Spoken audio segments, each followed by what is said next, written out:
Great, Looks like we have one viewer on already. Michael, thank you, Michael. Okay. So there we go. Heyo. This is the new program, so I know it's a bit of time. Okay, and we are live on YouTube as well. Beautiful. Always nice to double check. Well, hello everybody. Welcome to my gosh, it seems like I'm doing a lot of these for the expert segments, but I just have so many amazing friends who want to share amazing things with us. So normally today I play Amerizone. We're scrapping that and we're doing some 3D printing talk with fellow gamer, Stephane. Hello, Stephane. Hey, Mandi, how are you? I am good. Thanks so much for coming on. Thanks. It feels like forever since I've seen you. I know, right? Yesterday. We played board games together yesterday in person. Yeah. Exactly. That's right. So for those who were maybe not in Canada, it was Canada Day here. So I know a lot of people are probably on the holidays, and I know 4th of July is coming up, well, in a couple of days. So we expect it to be a little quiet. But I do see the chat is picking up there. Oh, hey, Mikhail, Amanda, hopefully got my message there about the 7th. And Time Roller, thanks so much for joining. So for those who may have missed it, we're going to be talking about, I'm going to say 3D printing, but it's going to be kind of like there's a big gamut there because I've never done 3D printing before. I know some people maybe in the chat, let us know if you've done 3D printing. Stephane's got all the things for us today. So Steph's going to take us through some things and we're going to lead the discussion. If you have questions, pop those in the chat, or if there's just a story you want to share or a topic you want to discuss, let us know and we'll make sure to highlight it. So Steph, why don't you tell everybody a little bit about yourself before we jump in? So my name's Steph. I go on social media. I'm on Discord and YouTube as Old Guy Melts Plastic. I don't take myself too seriously. I did produce a YouTube channel for the last couple of years as Old Guy Melts Plastic, where I'm exploring the more tinkery side of 3D printing. I build my own 3D printers. I've actually, with a small team of other people, I've helped design a new model of 3D printer as an open source project, so people can kind of self-source the parts, and if they're interested in building a 3D printer themselves, they can do that.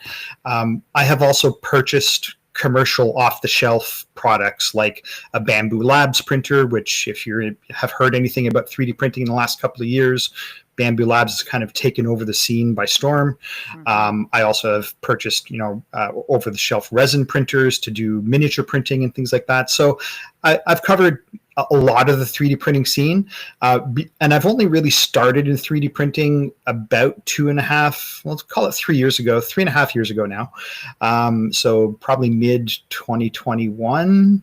And so I've been exploring, again, more of the DIY. Like my focus is in 3D printing is let's push the 3D printer to print a little faster, or try to tweak it to get the best quality. And often that can be a bit of a rabbit hole that kind of sucks you in, but I like learning how things work. I like pulling things apart and kind of putting them back together again. So that aspect really appeals to me.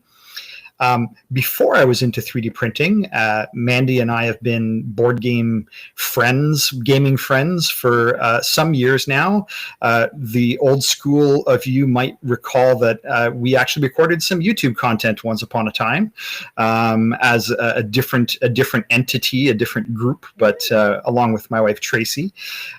So I've been around the board game scene longer than I've been around the 3D printing scene. I do still play board games regularly. They're two very expensive hobbies that sometimes overlap, but not a lot. And so, yeah, I wanted to come today, and Mandi asked me to join her on the podcast today, or on the stream today, and talk about how 3D printing can help maybe make your board game, table presence or board game play a little more fun, a little more interesting, maybe by printing 3D printed inserts for a board game, or for storage purposes, or you might want to upgrade the components if you have like little cardboard tokens, and you might want to make, your own plastic tokens or print miniatures for some games. I mean, all of that is achievable with 3D printing. Other than buying the printer and the materials themselves, a lot of those files are available for free. And if you have any artistic inclination, you can certainly develop your own model files. The miniatures, for example, you could sculpt them yourself in freely available applications. So we're here to kind of talk about the marriage of 3D printing and board gaming, and answer any questions that the audience may have.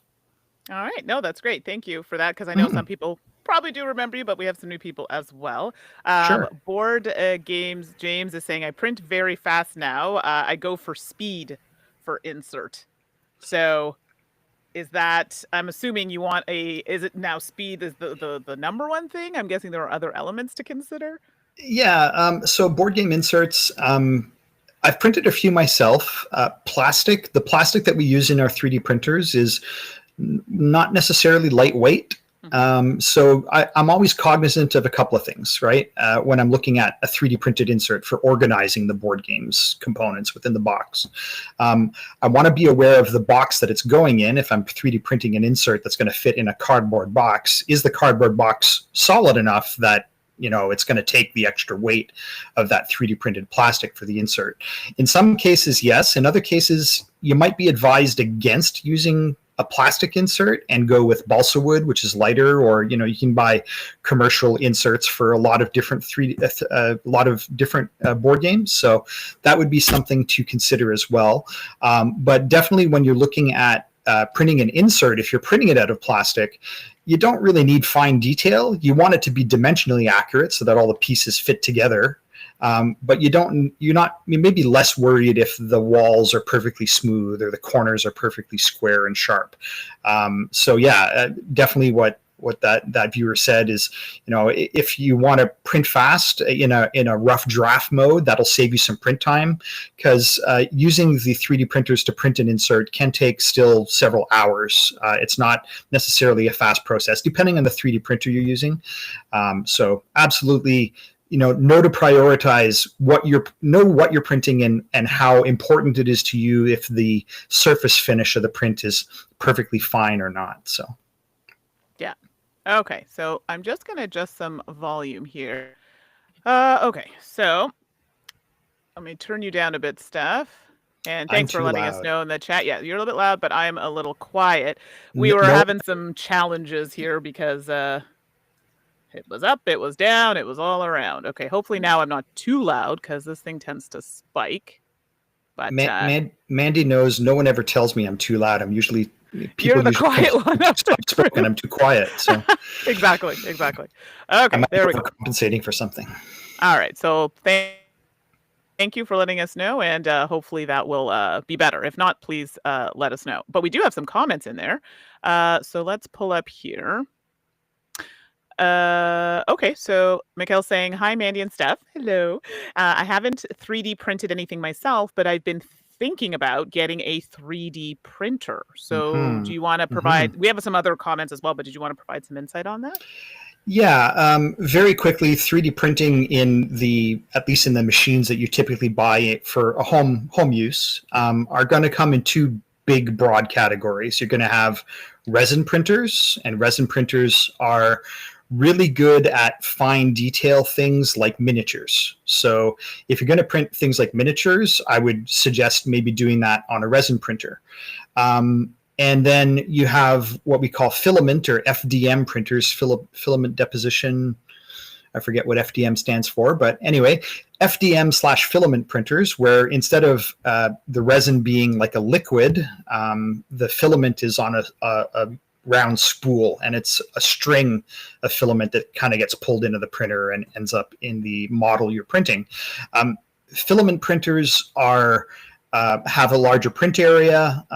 They're cleaner, less of a hassle. They are almost at the point where they're starting to match resin printers for resolution and really fine detail accuracy. But depending on what you're printing, so for example, if I was printing a miniature, I would want to use a resin printer or something like it. And if I was printing like a board game insert, that's a big boxy part, I would typically use a filament printer instead. And even you don't have to spend a ton of money. You don't have to spend thousands of dollars on a high-end printer to get pretty decent results. Even the low-end resin printers and the low-end filament printers are going to get you good enough results that you're able to get by.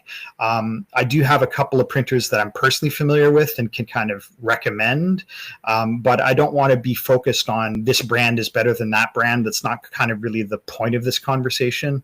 I don't have any affiliate links that I'm participating in or taking benefit from. So it's a matter of, shop around and see, first of all, know what it is you're planning on printing. And I'm always available on social media to ask questions. If people want to, drop me a line. I'm on Discord most often for my 3D printing community. That's where a lot of the people in the 3D printing community connect, is over Discord. And my Discord handle is on screen. It's Old Guy Melts Plastic. Pretty straightforward. So you can find me on Discord. And if you have any questions at all, I'm happy to have conversations with people who have zero experience with 3D printing, or, know all about it and are going to teach me things. So feel free to connect with me there. Okay, awesome. No, thanks for that. And hold on a sec. We got a couple other things here. So Amanda is saying, I want to save for a 3D printer, but I'm afraid of the troubleshooting. Mm-hmm. Is that like a lot?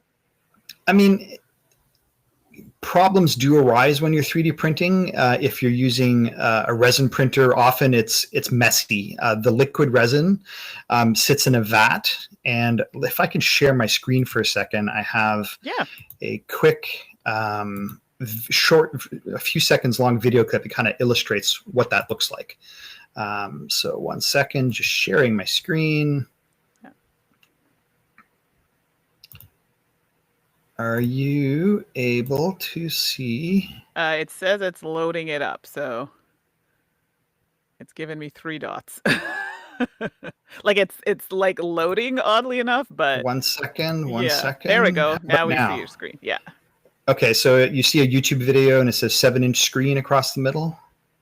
Yes. Can you make it full screen? Sure. Thank you. Perfect. And I'm just going to play a few seconds of this. So this is a product promotional video from Anycubic, which is one of the 3D printer manufacturers that I personally own and work with. And before you play, just unmute it. It's muted.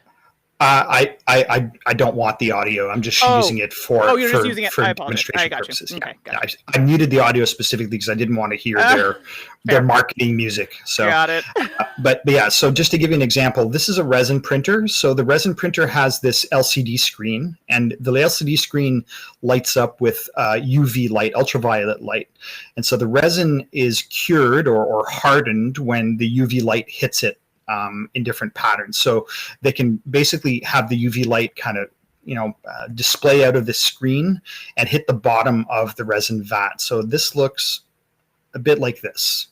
You see it goes up and down and up and down, and eventually over time, it's not that fast.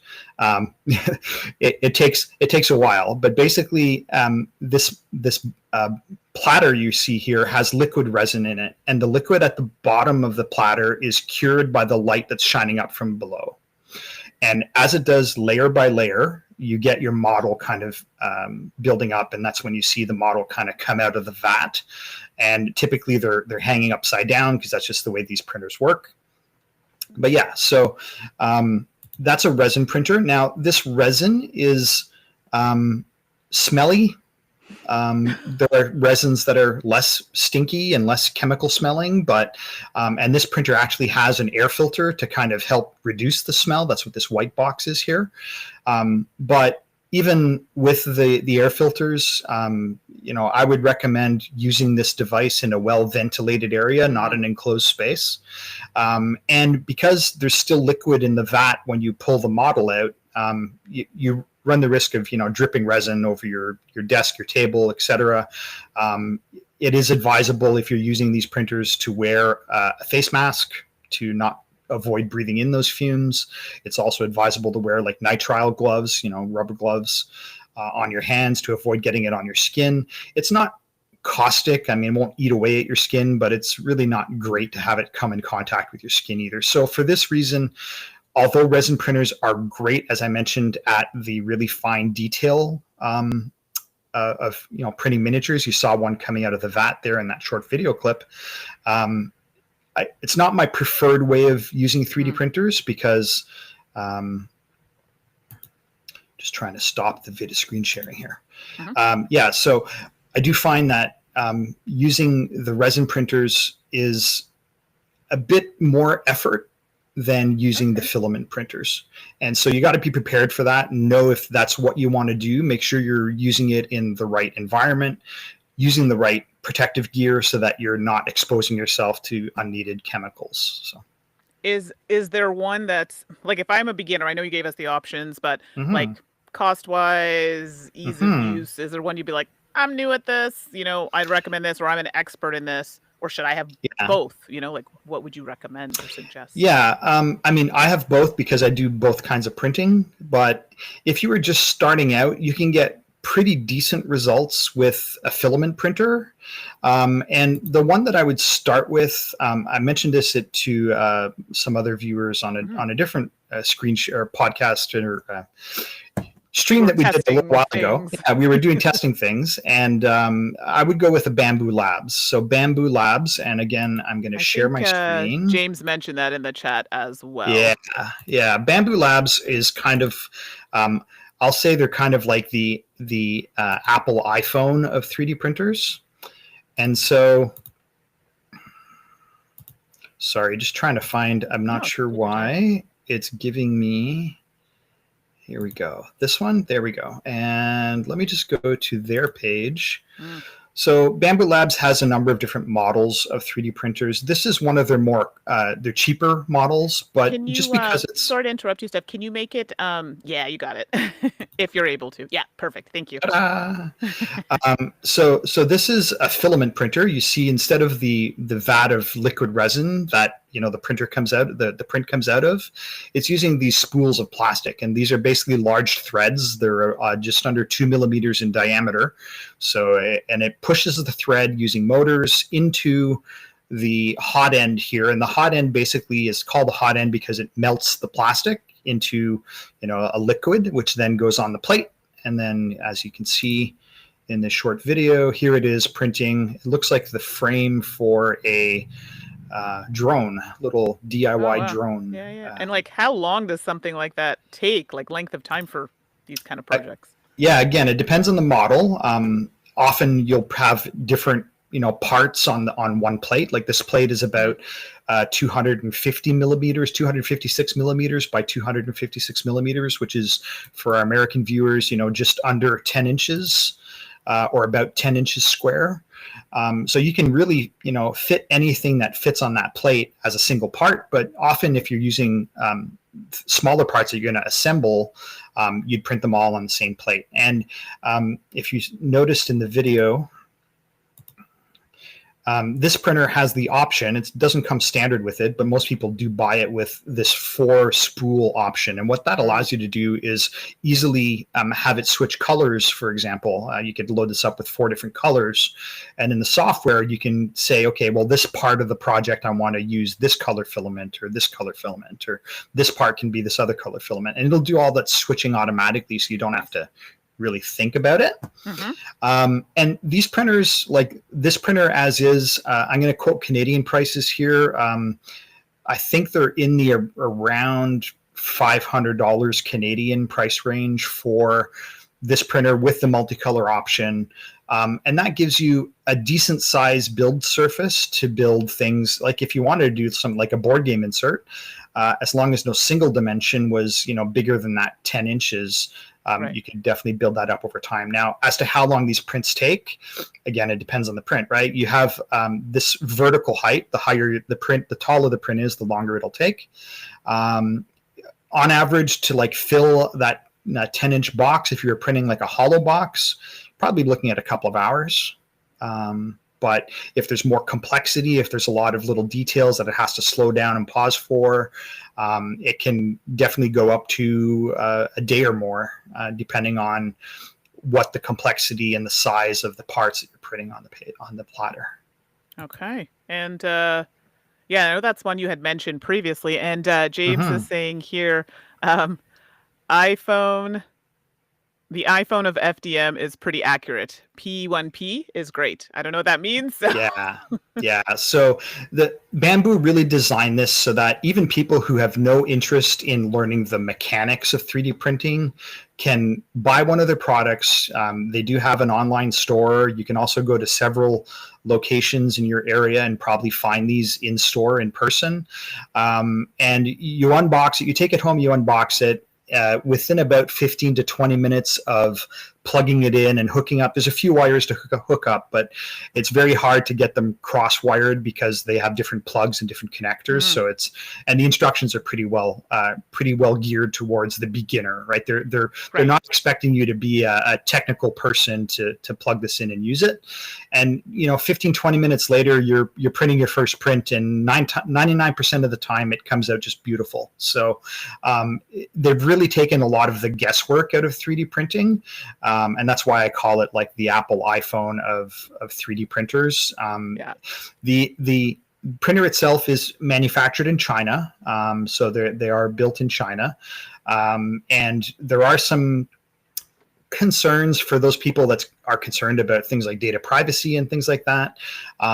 Their built-in configuration has your 3D printing data, your models and your files that you 3D print kind of sent over the internet to servers that are housed in China.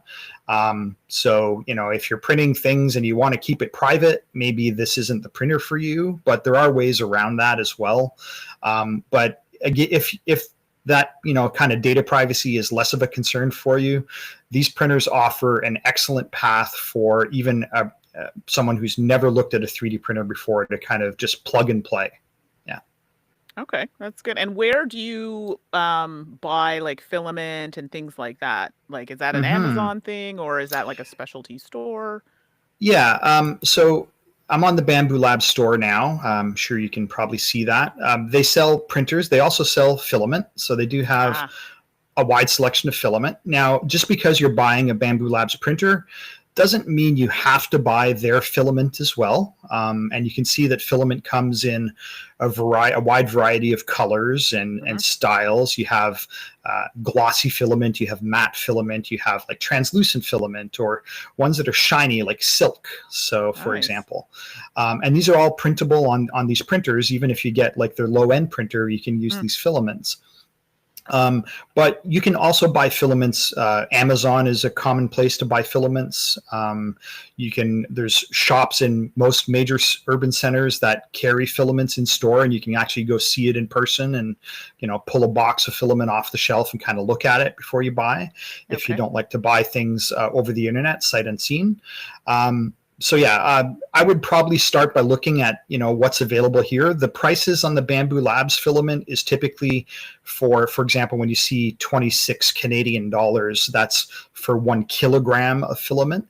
And you say it's just a kilogram. That doesn't sound like a lot, but a kilogram can go a long way. So you can print quite a bit of things with that $26 spool of filament. Now that's one color. So if you want to get a variety of colors, then you can see that the cost of filament kind of goes up from there. Some people, depending on what they're printing, they might not care about the colors, but if you're printing like a miniature or a toy and you want it in Mhm. very specific colors, then you have to buy those specific colors, and each color is another $26 hit, for example. So the often the true cost of 3D printing is less in the device itself and more in the materials and filament that you end up using. That's interesting because as someone who sews, the cost is also the sewing machine that you use. Like, I mean, I have a not even a high end, I have a Genome or Genome. Yeah. Mhm. And I think I have one that's like, it's pretty good, but in the realm of sewing machines, it's not like super high end and it costs me like $1,400. So, Sure. do you know what I mean? And then I Yeah. mean, to a certain degree, you're right. Like the materials and stuff for sure will make the garment as well, which also have that added cost. But like, what's the average? What should people be spending on a 3D printer? Yeah. So, for example, let's just look at their offerings here. And like I said, there's a few models. The one I was just showing on screen is this A1 printer. Mm-hmm. And let's just see what they're selling it for at the moment. So it's on sale at the moment. This is $369. So that gets you the printer with just like the ability to print a single color, right? So this doesn't have the multicolor add-on. But if you look over here down below, so you have the single color printer, but then you have what they call the combo. And the combo includes the multicolor add-on. And right now it's going for $550 Canadian. And this is what I would recommend for someone who has zero experience, zero interest in like kind of working through the headaches of building their own 3D printer, or they just want to print, right? All they want to do is they want to buy something and they want to make something happen and build print objects on the build plate. So this is an excellent starter printer. You will get really high quality printing results. I've shown you some of the things that Tracy and I have printed, my wife Tracy, on our 3D printers, and she's printed on this printer here a lot of the things that she's shown you, and the print quality can be pretty good, even though you're not spending a ton of money. Now there are other printers that are even less expensive than this, and you can still get really decent results nowadays. 3 or 4 years ago, if you didn't spend like $600-700, you were probably getting like subpar print quality. But a lot of the printer designs and printer models have come a long way in that time, and you don't have to spend a ton of money to get a really good print result. Yeah, which is good to hear, because I think you're right. For a long time, it was like out of reach for a lot of people, and now they're seemingly coming out with more accessible versions. Sure. James did say something coming back to, I think when you were talking about privacy and whatnot, something about turning on dev mode for LAN only communication. So I don't know, for those who may not understand what that means. Yeah. So as I mentioned, these specific printers, like I said, they're built in China. All the software that they run on is designed to send data back to China. Right. And, for your average person, maybe that's not a concern. But if that is a data privacy concern, there are different ways to kind of configure the printer so it's still usable, but you might forego some of the ease of use features that an absolute beginner might want to take advantage of if you're enabling dev mode to do different things. Their website, so they have a website here, and I'm just going to touch on this website called Maker World.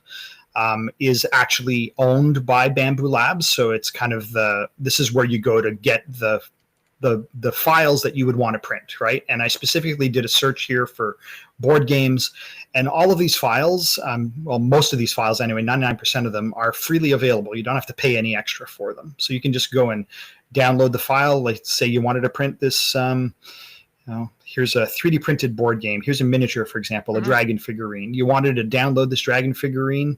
You can just come here and, okay, I like the look of this dragon figurine. I'm going to open it in my software and print it right away. So you can like send it to the printer without even thinking about it. And there you go. You've got, maybe an hour or 2 hours later, you've got yourself a dragon figurine. So that type of thing there are a few sites. This is just one of them. Maker World, like I said, is the one that is associated with Bambu Labs. So it's their site. And all of the files on here are geared towards printing on their printers. Now, you could download the files and print them on other devices and other printers as well. It doesn't have to only be on a Bambu Labs printer, but it's kind of, the user experience of the website is geared towards Bambu Labs owners. Okay. So, and is it STL files? No. Yeah. The STL file is, so STL stands for stereolithography, which is the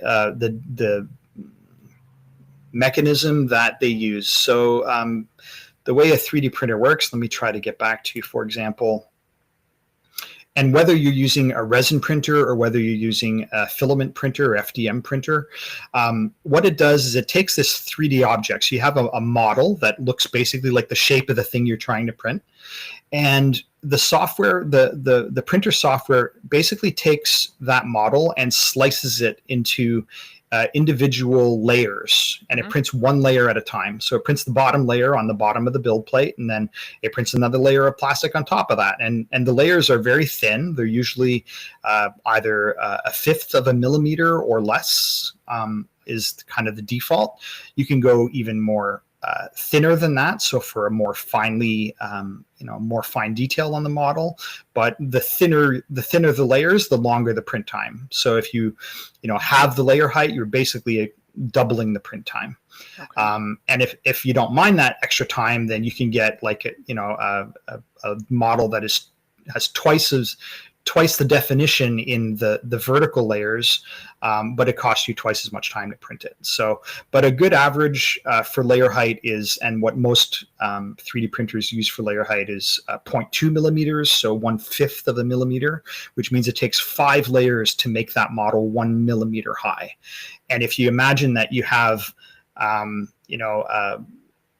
model that is 10 centimeters, for example, then you're printing 500 layers as an example, right? So, and that can take some time to work through. But so yeah, the STL file is what you use to give the printer the overall shape of the part that you want to print. And then you use the printer software, what they call slicer software, to kind of take that STL file and break it down into layer by layer chunks, which it then automatically feeds into the printer. And I know some of these that you were saying like are available through the sites, but I think we were talking about, I wanted to make an RPG kind of box, which I still want to do. I just have to get around to that. So yes, actually after this call, we need to have a discussion about that. Sure. But that's like a paid file. Do you know what I mean? Like I know Kickstarter runs a lot of them, but are there sites that have these available that are paid, non-paid, that are external to Bamboo or? So for example, here's another site called Cults 3D. So this is another site like Maker World, but this one is more generic. It's not really designed or specifically for a given model of 3D printer.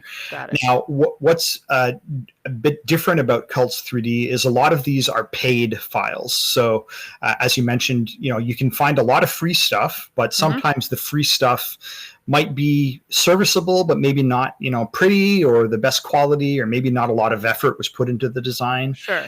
Which doesn't make them any less useful. But, if you want something pretty, sometimes you got to drop a few dollars for the design files, the model files.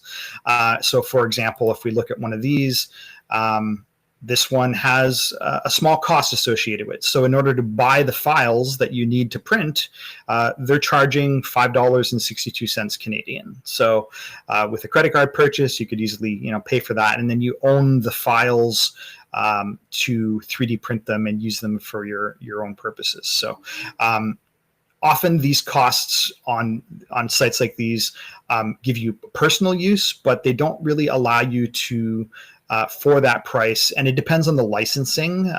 Licensing is a thing in most media. Your license might give you free use for personal use, but not to 3D print and resell this product, for example. But there might be an additional licensing fee that you could pay to get resell access, so that you're legally allowed to resell this if you wanted to sell it on, say, Etsy or something else like that, for example. Okay. No, that's good, because people who are experts might decide to make their own STL files. I don't know if that's something you do or encourage people to do. Yeah, so yeah, for sure. And I've taught myself to use CAD software, 3D modeling software. The one that I use is Autodesk Fusion. You can buy Fusion, and it's not cheap. It's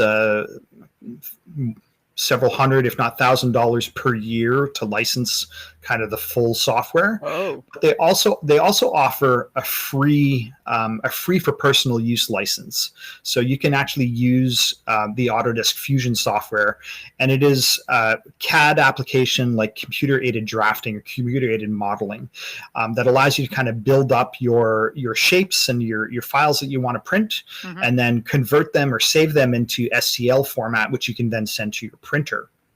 I use Fusion mostly for where my my skills and my comfort level is. I'm not artistic. I can't do like organic shapes, like miniatures for a role-playing game. Modeling the human figure or humanoid figures is beyond my ability to. I don't have that artistic talent to kind of sculpt those files in real time. But I build like boxy parts. Like I could easily design like a board game insert, for example, because it's all kind of geometric shapes, large rectangular objects or things like that. And so you can use things like Fusion. If you were more interested in doing things like organic shapes, like miniatures and things like that, this other free application called Blender is available on different platforms. It's available for Windows, for Linux. I think there's probably a Mac version. And Blender is more about like almost sculpting. Okay. My apologies. Too slow on the mute button. One moment. Sure. Good. Yeah. Yes. So Blender is used mostly for 3D modeling, where you can do, sculpt things like 3D miniatures, for example.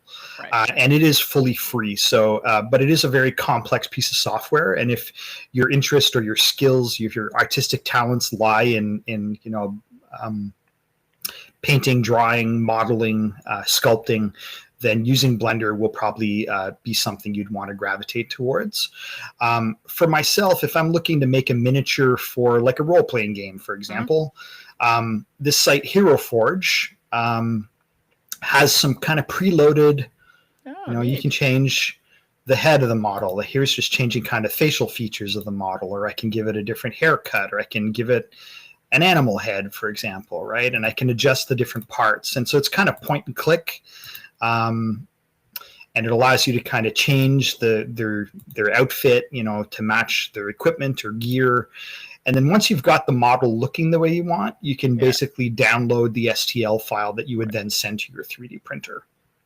And they charge for this. Cool. They charge for this service, Hero Forge. You can kind of play around with it for free, but if you want to get the STL files from them in order to be able to print it yourself, they charge you a small amount to get the STL file. So, this is if you're looking specifically for miniatures and you don't have any artistic talent like me, you can use a site like this to kind of, that's close enough to what I imagine my character looks like. Sure. And you can kind of build it out the way you want and then save the STL file to print later. I think that's also good for people who are newer, you know what I mean? Like you're just getting your bearings and it's like, this is great. I can use a program that kind of quote unquote does it for me and then, branch out from there. 100%. James also mentions here, I use Yeggi. I don't know if I'm pronouncing that right. Yeggi to search all the 3D print libraries out there. Yeah, Yeggi is kind of a search aggregator if you think in search terms. And so what it does is you punch in your search terms like board game, for example, and then it'll go look on MakerWorld and it'll look on Cults 3D and it'll look on Printables and several other sites to see if what kind of hits. So it's a search aggregator specifically for 3D printing files. So yeah, Yeggi is a good kind of first stop if you don't know what sites the files you want are on. You can kind of search broadly, but then sometimes it brings back too many hits, and so you're weeding through, you're sifting through a lot of results to try and find the things you want. So that's the only problem with Yeggi is it brings back a lot of information from a lot of different sites, but absolutely, Yeggi is a good place to kind of hit all the different platforms at once. Okay, no, it's good. And this is good information for people to know, so they're not like, oh my goodness, I'm overwhelmed, realizing that, maybe there are other ones you can go to 100%. Directly. James, also just to go back, sorry, I missed this comment. I buy Elegoo in bulk, but Sunlu Matte I found prints the fastest of all I've tested and says under 17 per kilogram is a good deal. So I don't know. Yeah, for sure. Yeah. Sunlu is another, they make printers as well, but they're mostly known for their filament production. So they produce filament in large quantities and they sell them at a reasonable price. Like you saw earlier on the Bamboo Labs site, the 3D filament was like $26 a kilogram. That's Canadian dollars. Sunlu is usually under around $20 a kilogram. You can definitely spend less on filament. You don't have to get, like I said, the Bamboo Labs branded filament. Right. There are other sources, and Sunlu is one of them. And yeah, I agree. I've used the Sunlu filament. It's not top notch, but for the price, you get pretty good quality for the price. Absolutely. Okay, no, thanks for that clarification. Mhm. And hey, Tawe's in the chat. So, other Mandi, I don't know if you've ever met Mandi, Steph, from Toronto. I don't know. The name Oh, doesn't ring a bell. You might be the only Mandi I know. okay, so that's Mandi with a Y. I'm Mandi with an Fair I, but enough. Mandi also has another channel. So I would do a little shout out. I'm not on Twitch for this particular thing, but check out their channel. It's a lot of retro gaming. So thanks for popping in. And Mandi is confirming, no, I don't think we've met. And hello. So there you Hey, go. man. Yeah. So no, thanks for coming in. We were talking just a bit before the stream, so I'm glad she could pop in. Okay, so we talked about some like filament and the different types of materials you can use, a little bit of the cost, a couple of machines. We'll do like a summary after this is all said and done for people Sure. so they can track it and maybe put some links in as well. And Steph, the links are gone because I had to leave and come back. Oh, okay. So you may have to throw those in later when we do that. But we still have a bit of time. So for those just jumping in, we're talking kind of an overall general conversation about 3D printing. We've talked about some of the machines that are available, especially maybe if you're newer, talking about STL files. So the files you can use to make your miniatures or inserts or whatever it is that you're making, and some programs that you can use to build them. So you don't have to do it from scratch, which is nice. So we get a little customization there, some of the materials, the costs, and that sort of thing. So if you have questions or just even a comment or a story maybe that you have one and want to share with all of us, please put that in the chat, because I know this is a lot of technical information for those who are new. For those who are not new, you're like, yeah, this is just another day of 3D printing stuff. So the whole conversation we were talking about, we also want to talk to people who are using 3D printing regularly. Are there any tips or tricks you can provide to the quote unquote, I'm gonna say experts or people that are more advanced or something maybe they don't know that you can share with them that they could use? Steph. Yeah. I'm trying to think here. It's a good question. So I'm just responding in the chat. Yeah. So quickly. So just for people who know, Steph actually has a computer. Like me, like a desktop. I know, right? Huh? But he's using his laptop today. So if there's any shakiness in the video or if you're hearing typing and stuff, it's because he's trying to do a lot of things with one screen. Yeah, So yeah. I have a laptop screen and no side monitors that I'm working with today. My desktop computer's it failed me at the last moment, so rather than delay the stream, I decided to use my laptop. So yes, I apologize if the video is a little jittery. So yeah, like I said, my focus lately in 3D printing has been in designing and building my own 3D printer. So I buy the parts from scratch from suppliers, usually Amazon or other suppliers around the globe. And once the parts arrive on my doorstep, I kind of build the printer up from scratch. I'm sorry, stupid cough. no, to take your time. Actually, while you're doing that, Steve was asking if this is going to be put up on YouTube. And sorry, I should have said that as well. Yes, we're live streaming to YouTube and Twitch, but it will be available on both channels afterward to watch. And Steph has put his social handle on there, and then we'll put his any other points of contact if you have further questions. I think Steph froze for some reason, but keep going. We can still hear your. Yeah, let me see. Keep going. Can you? Am I coming through loud and clear, or is my voice? Yeah, we can hear you. distorted? Your video's a little frozen, but that's okay. We can hear you. Okay. There you go. You're back. Okay, there we go. Might just have been a internet lag or something. Anyway. Yeah. My apologies. So yeah, my focus lately has been in building 3D printers and designing 3D printers. The 3D printers that I build are more expensive to buy all the parts for. Like I'm designing a 3D printer right now, and the total cost to buy the parts for that printer is just under $2,000 US. So not as cost effective as what Bamboo Labs is putting out, but I can push that printer to print a little faster, maybe with a bit higher quality, things like that. So that's just my own hobby is like pushing the printer as fast as I can, seeing where I can take it. Right. That's not everyone's thing. And I recognize that, but so yeah, I'm comfortable speaking from a design perspective and things like that. If anyone has questions at that level, feel free to message me on my socials, and I'm happy to carry on the conversation. I think that's about all that I really had to present today. Was we talked about a couple of the different manufacturers, and again, I'm not specifically, although I would definitely recommend Bamboo Labs for like the pure beginner and who just wants to print, because they're really well designed for that. Other brands of 3D printers are out there that are just as good, just as high quality. They might take a little bit more. They might take a little bit more effort to kind of learn to use, but the end results of your prints will be just as good on those other devices as well. Again, if you're using miniature printing, or your focus is going to be printing things like miniatures for role-playing games or tabletop board games, you'll get better results, better and more consistent results with a resin printer. But that comes with the added cleanup and dealing with the liquid resin versus the spools of dry filament. The filament printers are almost to the point where they're giving comparable results in detail as the resin printers, but we're not quite there yet. Maybe in the next couple of years we'll get there.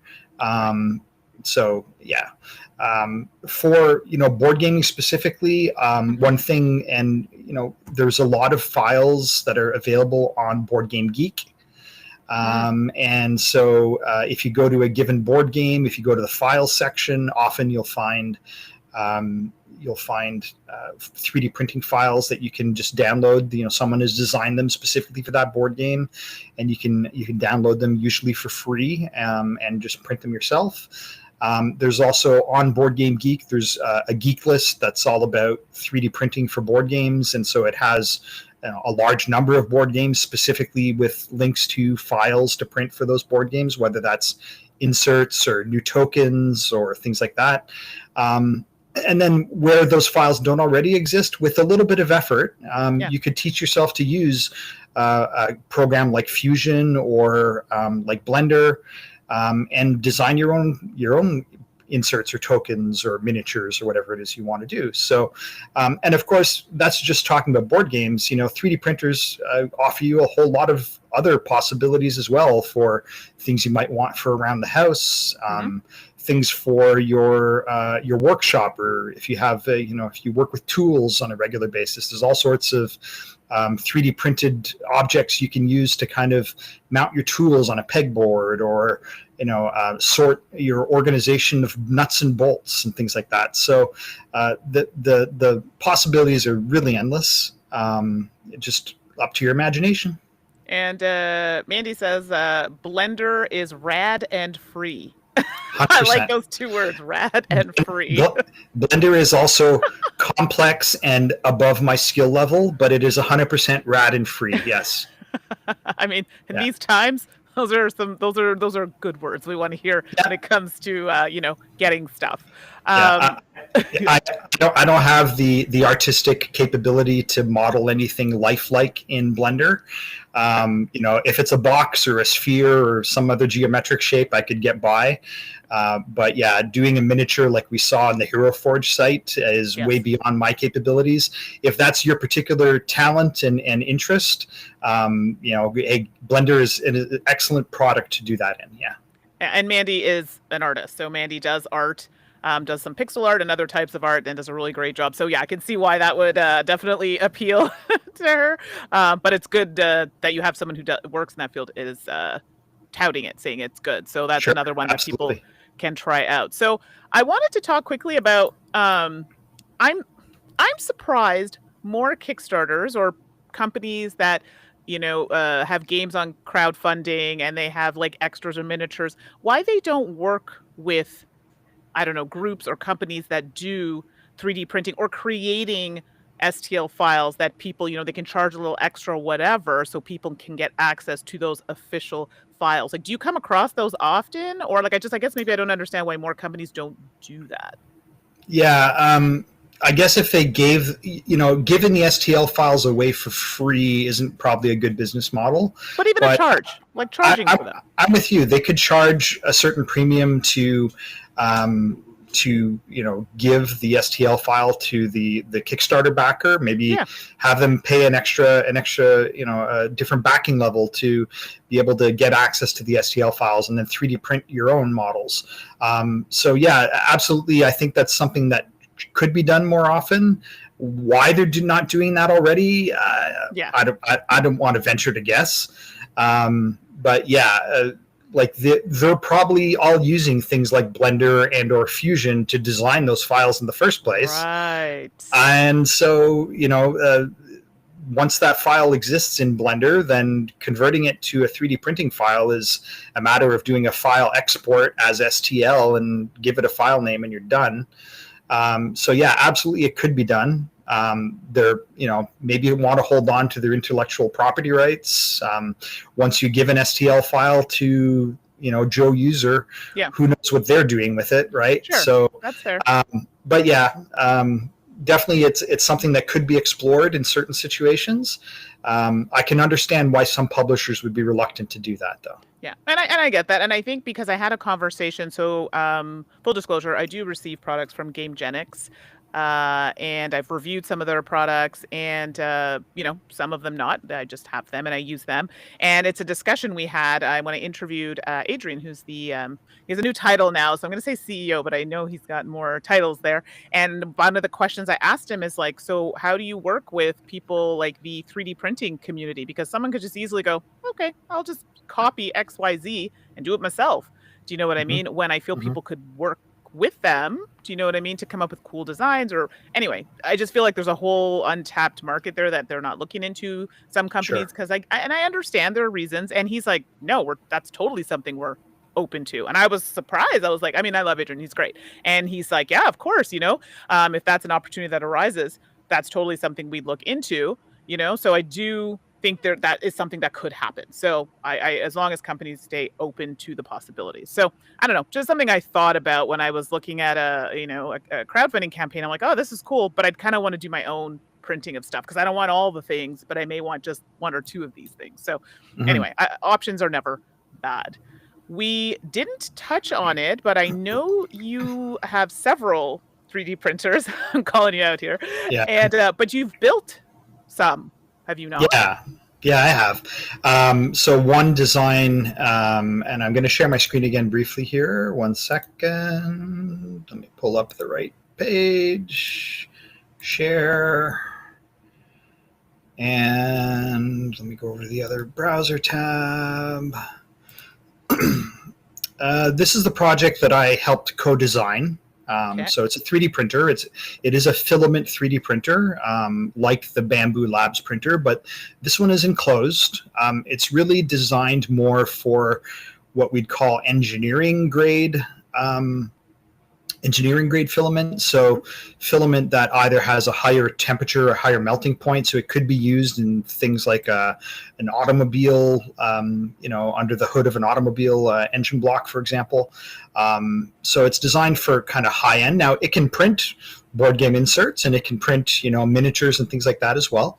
But it is kind of one of the self-sourced projects. So we do provide information about like the bill of materials and like all the parts that you would need to kind of purchase in order to build this yourself. And if that type of tinkering, that level of tinkering is something that you're interested in, then this could be a project that you could consider.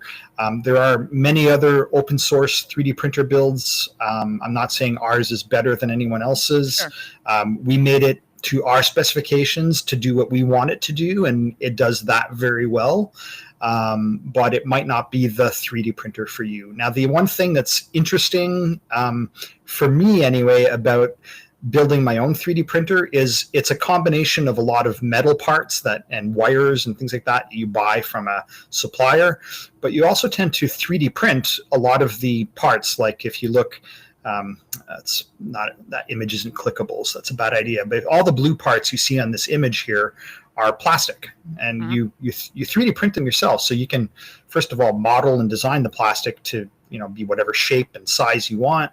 Right. Obviously, because it's plastic, you can print it in whatever color you want. So you really get to customize your 3D printer to your own specs, which can also be interesting. So, for example, this was some of these are my own 3D printers, and some of these are other people's 3D printers. Like I was love at the pink. yeah, right. People say pink, but you know what? This in real life, this is like Fuchsia. a purple. Yeah, Purple. Oh, purple. That's right. You're right. I would call it fuchsia. Yeah, it's more fuchsia than pink. Definitely, Or but like definitely a nice orchid. on the purple side rather than the pink side. Fair enough. And the blue is a sky blue. So my color scheme of all of my printers that I build is this blue and purple, and I have these short videos kind of highlighting different parts of the printer and things like that. But for example, this printer was at a 3D printer show, and somebody else built this, and they put like a different color for each of the different devices on it and things like that. And so you can really tailor the printer to be your own, right? You can make it the way you want it to make, the way you want to make it, not only from a functionality perspective, but also from an aesthetics perspective. So you want to do a rainbow printer and have it, glossy with unicorn dust and fairy dust and things like that. Go to town. Like the sky's the limit. So for those, actually, this is a question to the chat. And before I do that, shout out to anybody who's popped in, Jeremiah Blob and Slivers. Welcome, welcome. We're talking 3D printers, board game stuffs, all the things. We're at the point now we're talking about custom making a 3D printer because Steph has built his own. Now, what level of expertise, like, is this like beginner? Maybe you shouldn't try this, or maybe someone who's more familiar. Like, how challenging will this be to do this? Yeah, I mean, so 3D printers, if you're building a 3D printer like this, first of all, you're dealing with electrical power, right? So it all runs on electricity. It plugs into a wall outlet, so you're dealing with mains current. If you're in North America, it's 110, 120 volts. If you're in other parts of the world, that's 220 to 240 volts. And so being comfortable handling mains and protective earth and all the electrical terms out there. If you're not an electrician, that might not mean anything to you, but there's a certain risk involved, and you want to be sure that you're following all the right safety guidelines for working with that type of current, because you can absolutely electrocute yourself, and that's not a fun thing.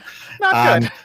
I've had a few, if you've been a child in the 70s or 80s, maybe you stuck a finger in a wall outlet at one point, or plugged a fork or something like that in a wall outlet. I know I did when I was when I was a kid. Yeah, that zappy feeling. It's not fun. No, unless you have a heart condition, it might not outright kill you, but it's also not good for you, right? So obviously, exactly. if you're going to be doing this type of thing, take every precaution. You have to be the type of person like I am who likes to tinker, and it's like building a Lego project. It's about the same level as building like one of the high-end Lego Technics, designs where there's a lot of moving parts, because there are a lot of moving parts in a printer, but they are electrified parts, like the motors and everything. They run on electricity. The hot end to melt the plastic gets to about between 250 to 300 degrees centigrade. I don't know what that is in Fahrenheit off the top of my head, but someone can do the conversion. It gets really hot. You don't want to touch that with your bare fingers if you can avoid it, because you will burn yourself pretty badly. So, being aware of what's involved.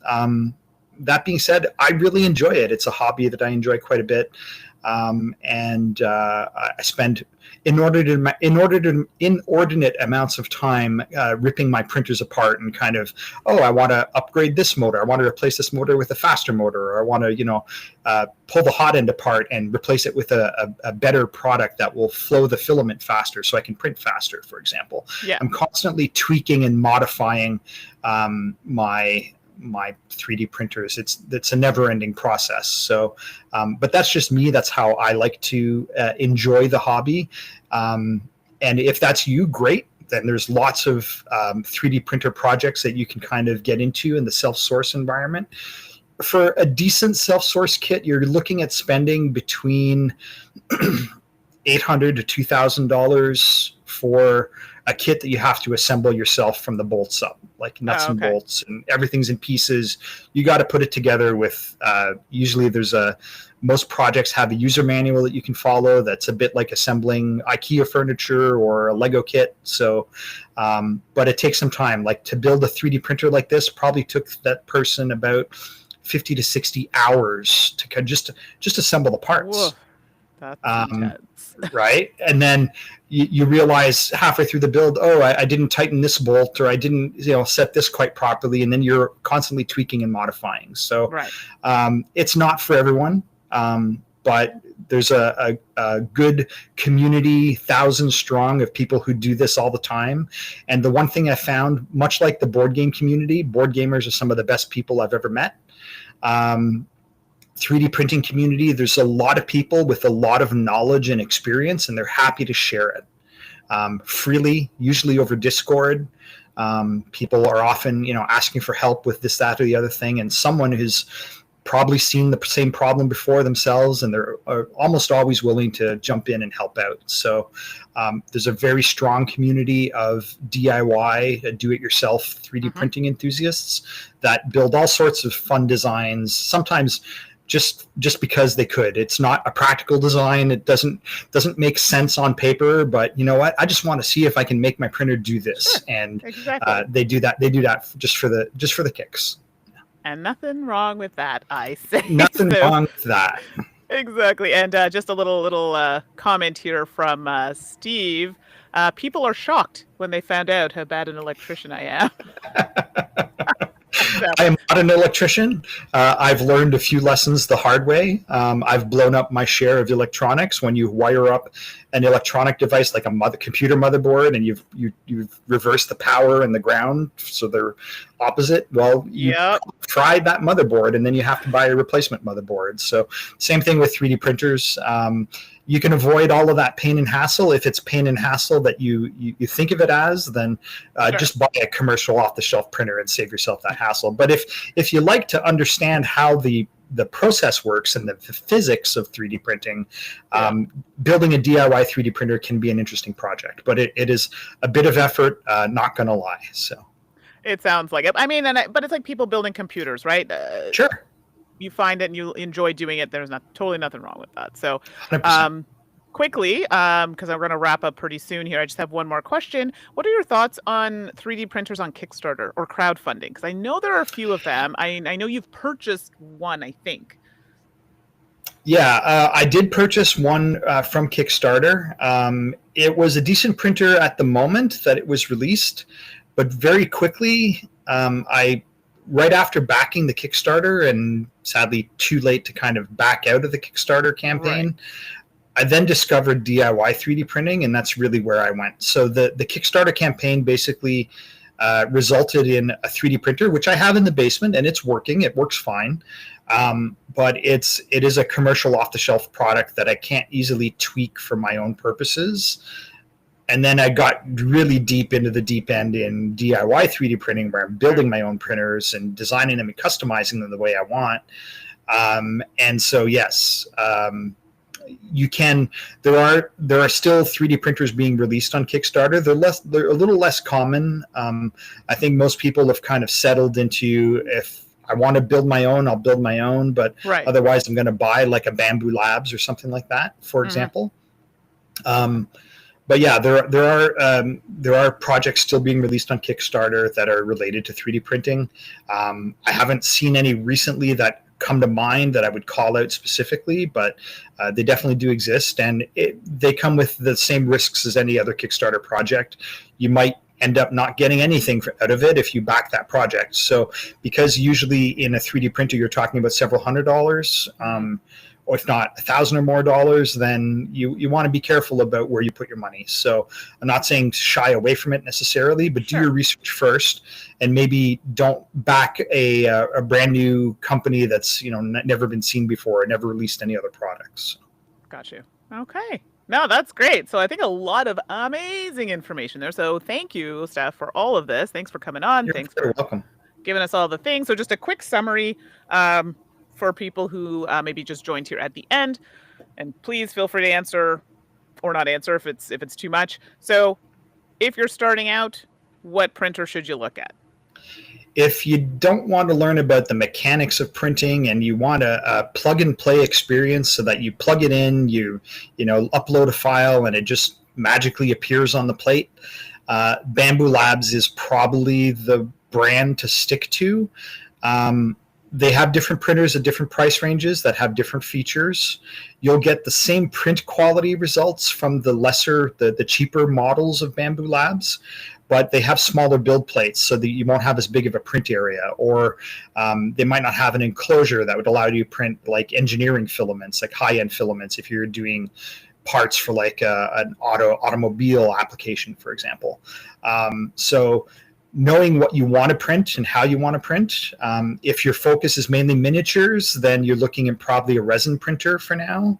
But again, those come with added issues with things like they can be messy, they can be smelly to kind of deal with the resin.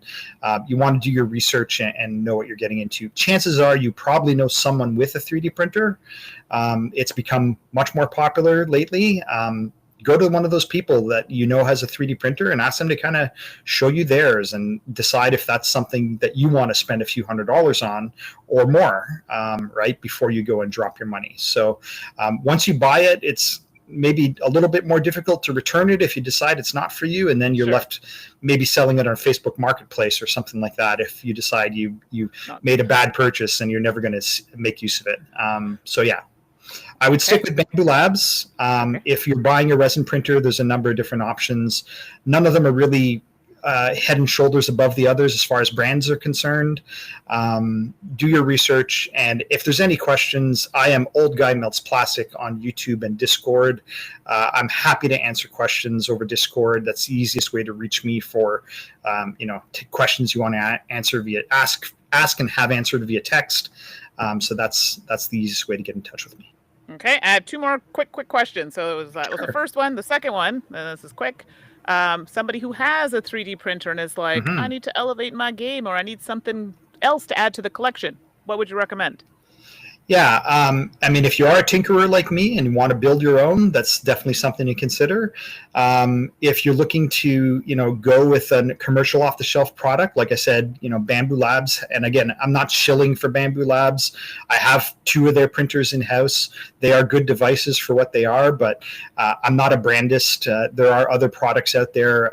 Elegoo makes a good FDM printer, a few other products.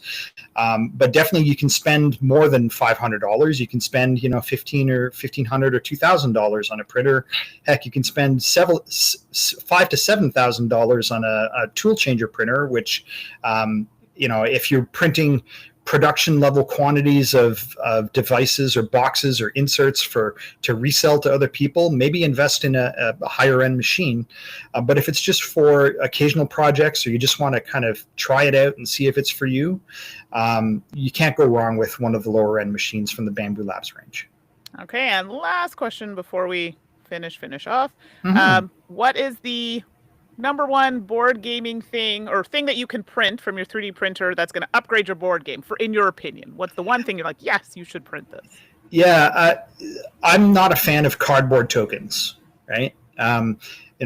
Cardboard tiles or things like that, fine, but like the tokens to represent resources in worker placement games, as an example, if the game just comes with cardboard tokens, that's unsatisfying for me. And so I quickly go out and I either hunt down comparable tokens, like if it's a resource for meat, for example, I'll go see if I can find a little steak model that I could 3D print easily enough, and then that becomes my meat token, right? Instead of using cardboard tokens. So for me, the biggest gain is in getting better quality tokens that I can 3D print rather quickly and cheaply. And then I use that to upgrade my games. Board game inserts would be another one, but again, being aware that plastic is not light. In some cases, depending on the box that you're putting the insert into, you might prefer to have like a light wood insert, like balsa wood. And these board game insert kits from a number of different manufacturers that are using balsa wood or lighter wood like that. So again, depending on what you're looking to do, lots of options. But typically for me, it's upgraded resource bits and resource tokens and board game inserts. All right, some good answers. And Mandi in the chat says giant dragons for every game.